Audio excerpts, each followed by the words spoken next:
everyone, happy Sunday. Hopefully everybody's having a good start of the week.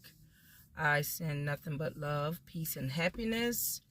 Please take out the time after this video to give me a thumbs up, comment, and share. So I just got back from visiting my beautiful girls. I'm so proud of them. They're able to hold the place down while mommy is out here grinding, trying to get what I need to do to get us stable. As I was traveling, like I mentioned before in my other videos, it's like the quiet atmosphere, it starts to activate a lot of thoughts and ideas in my mind, and it makes me want to express and share some of the information because I feel like maybe it can be beneficial to someone out there. So in a lot of my videos target different topics like childhood trauma, education, relationship trauma, just a lot of things that I have witnessed and experienced. And like I said, I hope that this information can be a benefit to you and make a difference in your life in one way or another. So I wanted to focus on red flags. And I guess as you can see, I got on my little red so I can represent what I'm going to be talking about.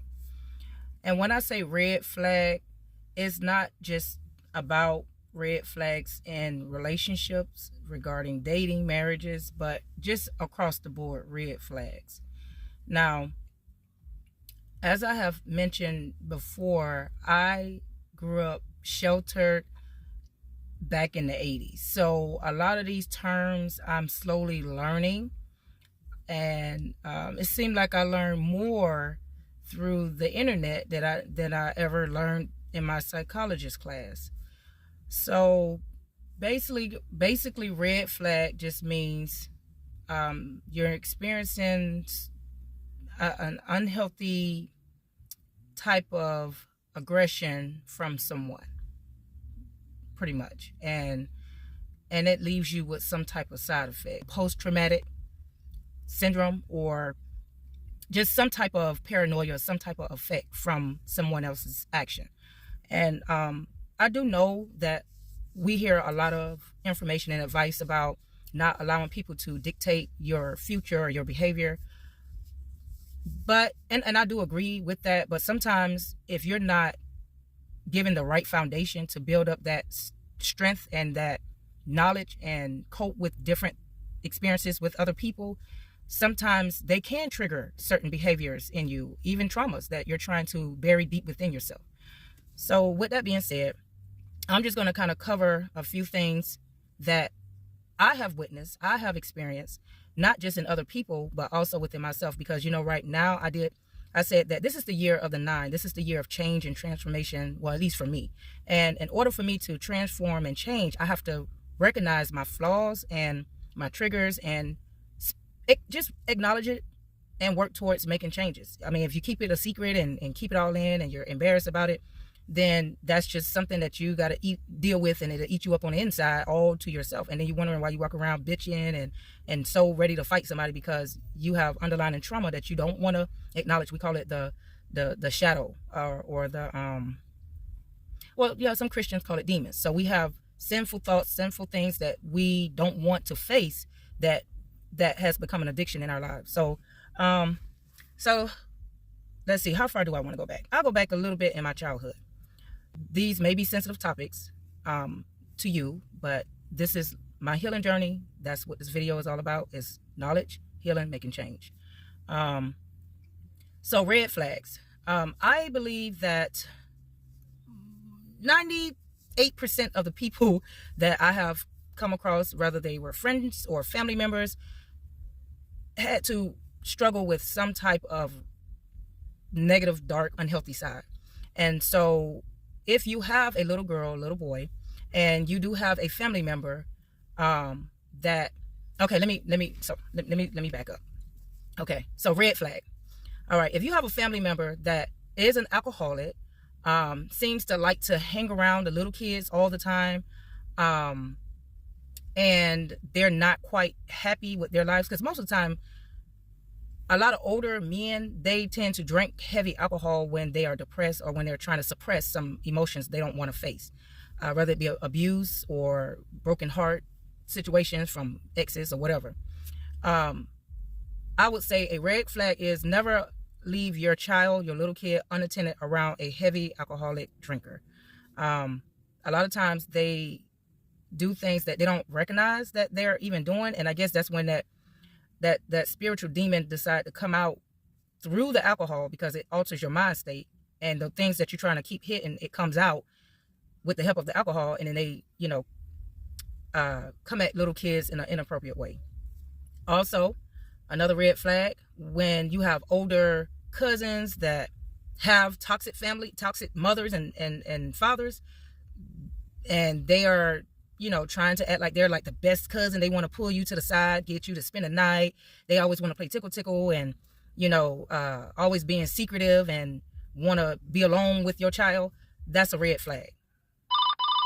Another red flag, if this is for the females, if you are dating a alcoholic or a man or anything like that, and he's showing a lot of interest in your children, or your little girls, that's most likely a red flag. And I understand it's not easy being a single mother, and you hope that you can find a decent man that can respect you and bring some type of stability, but you got to make sure they're not only stable in the pockets, but they need to be stable in their mind, because like I said, when they high all the time, drunk, and have a certain type of substance addiction, most likely it's going to kind of bring out those inner demons. That's why there's a lot of domestic violence that take place, because, from my experience, when my ex put his hands on me, he was like, that's something that he learned from his father. He couldn't help it, because that's just a learned behavior. And mind you, my ex did not drink or smoke. He was just naturally crazy when he, got in his feelings. So just keep in mind, watch out for those red flags. If you don't want to end up with, like I said, any post-traumatic issues, depression, and end up having to take Zoloft or some type of antidepressant because of somebody else's behavior. Now, for me, I was not given the right, and I'm not saying that everything was wrong in my childhood, in my life, but there's some important elements that was missing during my childhood, and I lacked a lot of knowledge. And so when I decided to leave home, like I said, I thought I was leaving a toxic situation, going into a better situation, but not realizing that the same situation I left behind, I was actually going into. The only difference is I was getting, some lovey-dovey from the person that I was going to be with. So you just got to be mindful and just use your discernment when it comes to who you choose, because sometimes you may end up, dealing with some unhealed trauma, and then you thinking that you changing and leaving one type of trauma, and you go into another type of trauma. And so these are the mistakes that I've made, being so young and just lacking knowledge about a lot of stuff. Another red flag, and it's not just being around hypersexual people that's addicted, but also family members can be red flags. When you have to try so hard to prove to your parent that you are a good, responsible person. And sometimes, when parents become overbearing, and always trying to criticize every little thing you do, sometimes they are struggling with their own insecurities. And because they haven't found a way to heal properly, then they tend to pass it down to you, or they may start to show favoritism, and that was another situation that I was put in, because my father was not the best husband towards my mother, and she decided to go and have kids from someone else, and the relationship dynamic between my siblings and the father with my mom was a little bit different. It seems like her energy went into making sure the youngest siblings were good, or had what they need, or had more of her time, and just she had a little bit more patience for the other siblings. So and then you got to be careful when you grow up around that type of mindset.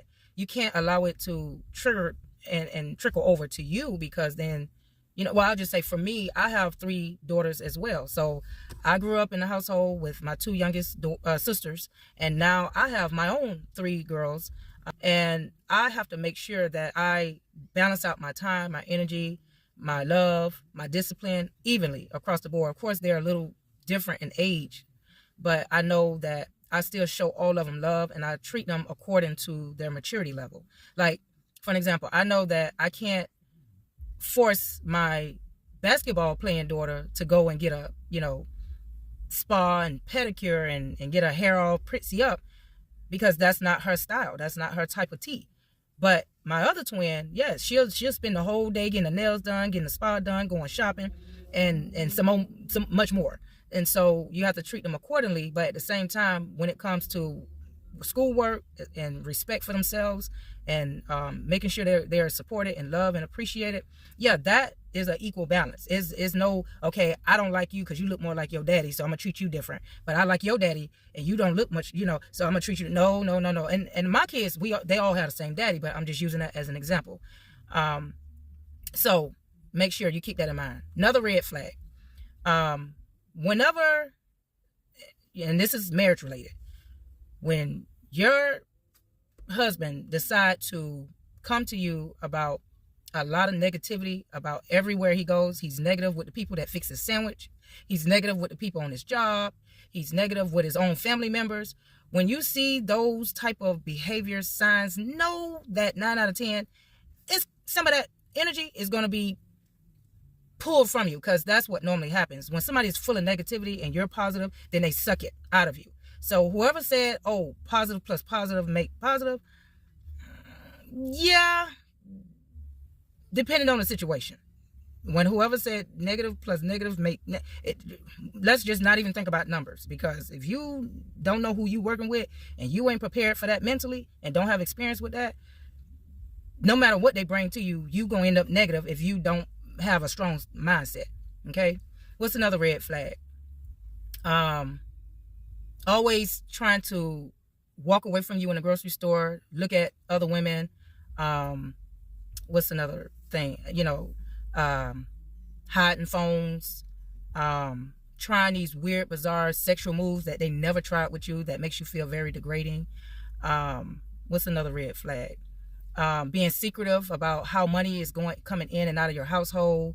Always wanting you to do more than, like, for an example, I was not only a stay-at-home mom at one time, raising children, but why do this always happen to me?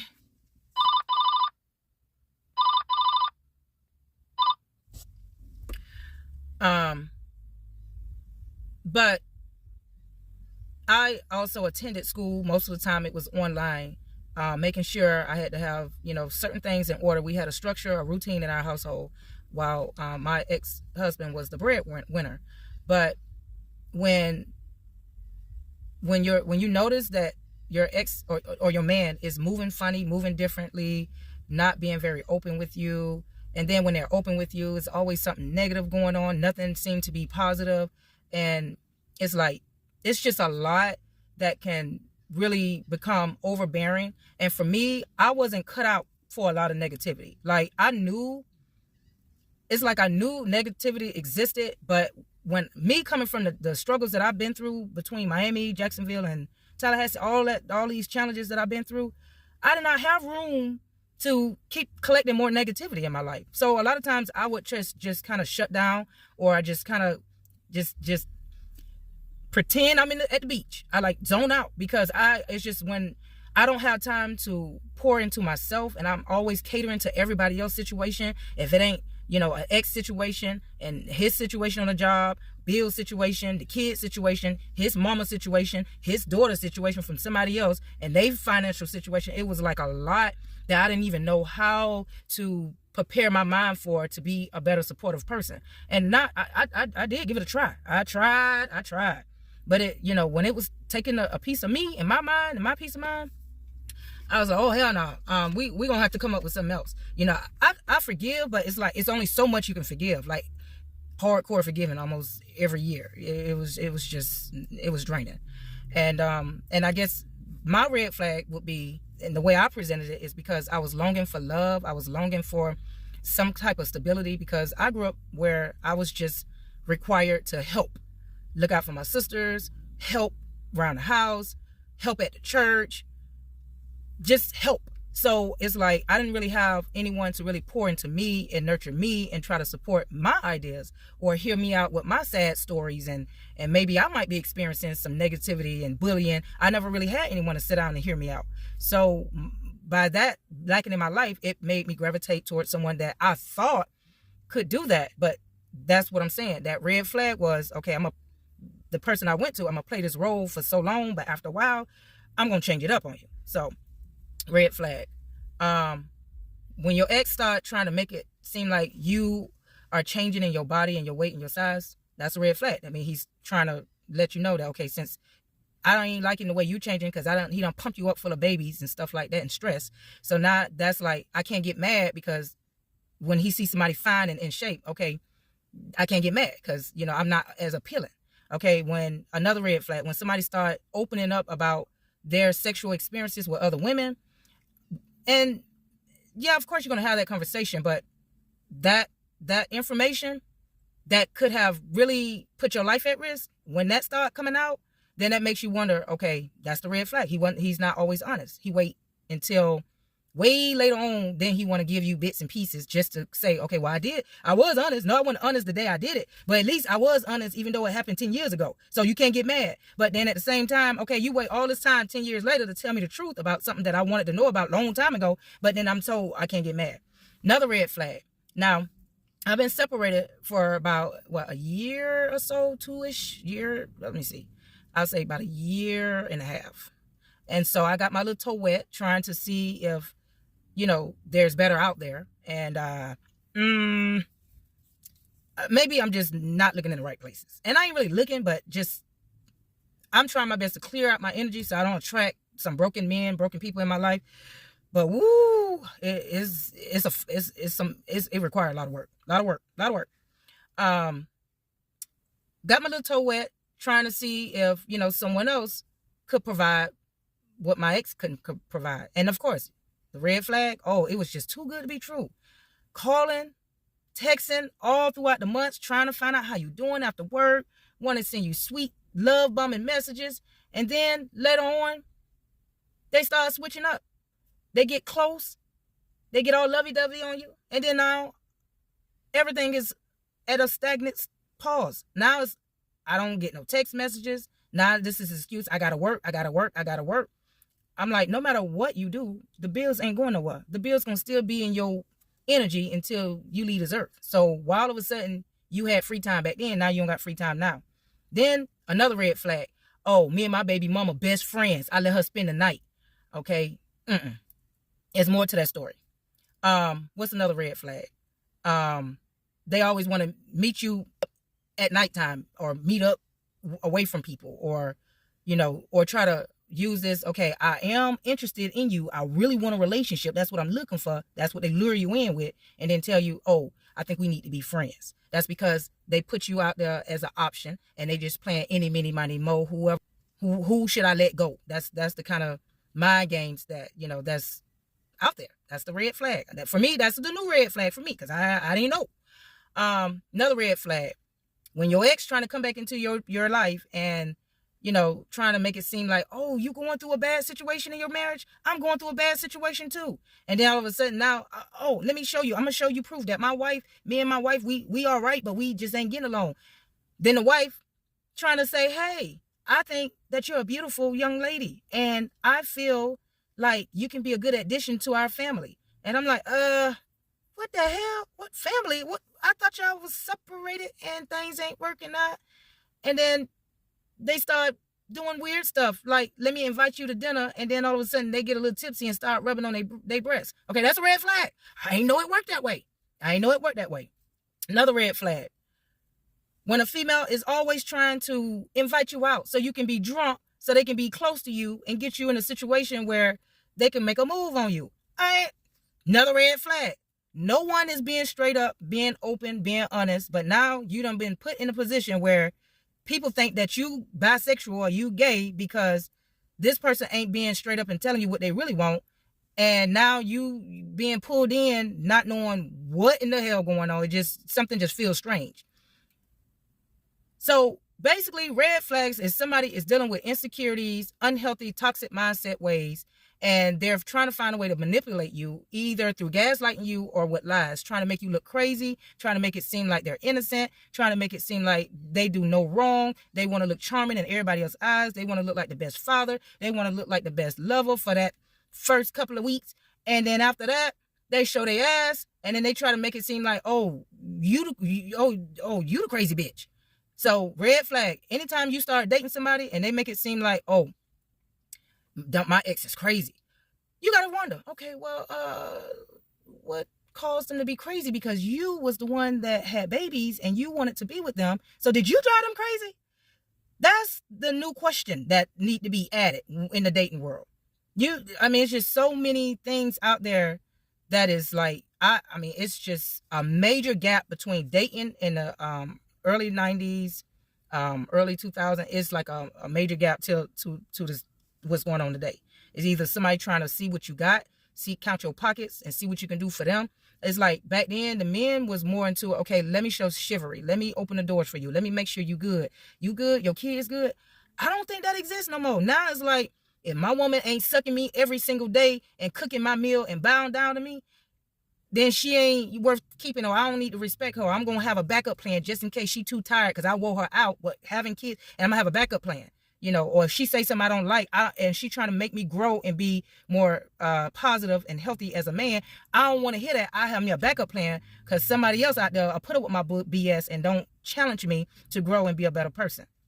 So it's like, now it's like, it seems like you got to compete for love. It's like you got to either just lower yourself in order to be at peace. But today, I know for me, if I have to leave this world old and just whatever it is, then just to have me a peace of mind, not to be trying to guess what somebody trying to do and what their real intentions is, because they're not emotional, intelligent or available, but then they want to judge a woman by her past and, oh, well, you can't point out my flaws because you went through child abuse. Well, I went through child abuse, but at least I still have respect for people. At least I don't have to lie. If I like another nigga and want to sleep with another nigga, I'm going to tell you straight up, hey, I ain't happy in our bedroom. I'm going to give you a chance to fix it. And if you act like I'm not important enough to fix it, then I'm going to be straight up, hey, we ain't working out. I'm moving on.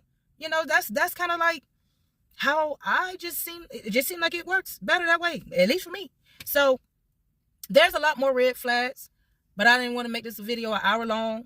But yeah, anybody, females on the job, when they start smiling in your face and be the first one trying to ask you about, oh, what's this? Where you from? Are you married?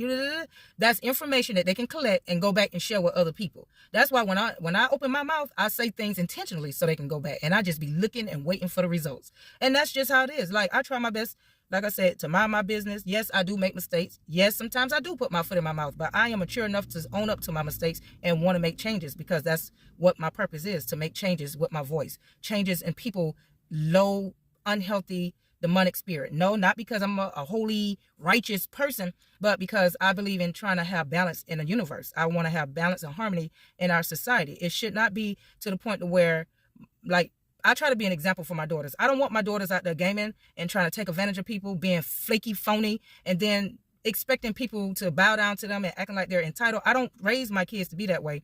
And it'll be disappointing if that's what they end up being like. But I always try to tell them, no, that is not, you treat people how you want to be treated. Whether you dating or whether you trying to have a female friend, just be straight up, because it ain't like you can put somebody on punishment. You can't, it ain't like you can put somebody in prison, and you can't put anybody in hell because they made mistakes. So you just got to find a medium. You got to know what you're willing to accept in your life.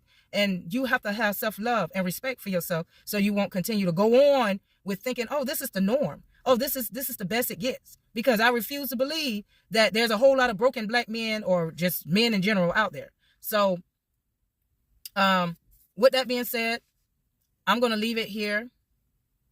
Love others, of course, but do not let anybody damage your mindset to the point where you lose yourself.